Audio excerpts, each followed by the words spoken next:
Hello दोस्तों, कैसे हैं आप लोग। और मैं उम्मीद करता हूँ कि आप लोग भी बहुत ही बढ़िया होंगे। दोस्तों, एक से एक यूट्यूबर एक से एक कांड कर रहा है अभी।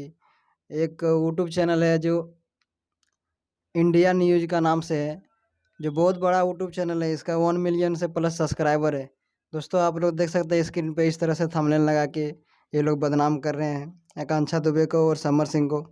जो होना गया था वो तो हो ही गया है, लेकिन ये लोग न्यूज वाले इतना गलत काम कर रहे हैं तो क्यों कर रहे हैं आप लोग देख ही सकते हैं स्क्रीनशॉट। इतना खराब खराब गंदा गंदा इमेज लगा दिया है।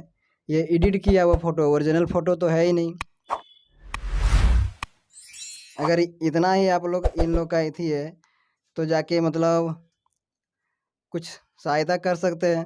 उसका घर तो गया नहीं, कोई न्यूज वाला नहीं गया है कुछ देने के लिए, मिलने के लिए। खाली सब गया वीडियो बनाने के लिए, अपने यूट्यूब चैनल पे बढ़ाने के लिए।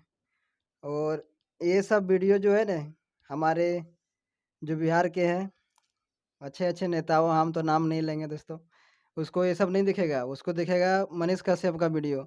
उसका वीडियो देखेगा, केस करेगा, उसको अंदर करेगा। आज तक के जो मतलब बड़े बड़े न्यूज़ चैनल वालों को जेल गया है नहीं गया, ये लोग इन लोगों पे जेल केस नहीं कर सकता है, क्योंकि ये लोग मोटा पार्टी है, बड़ा पार्टी है, छूट जाएगा तुरंत। ये लोग छोटे मोटे कलाकारों के ऊपर करेगा, पत्रकारों के ऊपर करेगा, जो कि इसका मतलब कहानी खत्म हो जाए। अभी कोई पूछता भी नहीं है मनीष कश्यप कैसा है नहीं है। अभी शायद वो इस जगह पे वो रहते तो और कितना अच्छा रहता। चलिए दोस्तों, ये वीडियो आप सभी को अच्छा लगा होगा। दोस्तों, आप लोग शेयर करें इस वीडियो को ज़्यादा से ज़्यादा, ताकि हमारे बिहार के जो भी है नेता उसके पास जाए, इसके ऊपर भी थोड़ा कार्रवाई किया जाए। चलिए मिलते हैं अगले वीडियो में, आज के लिए इतना ही काफ़ी।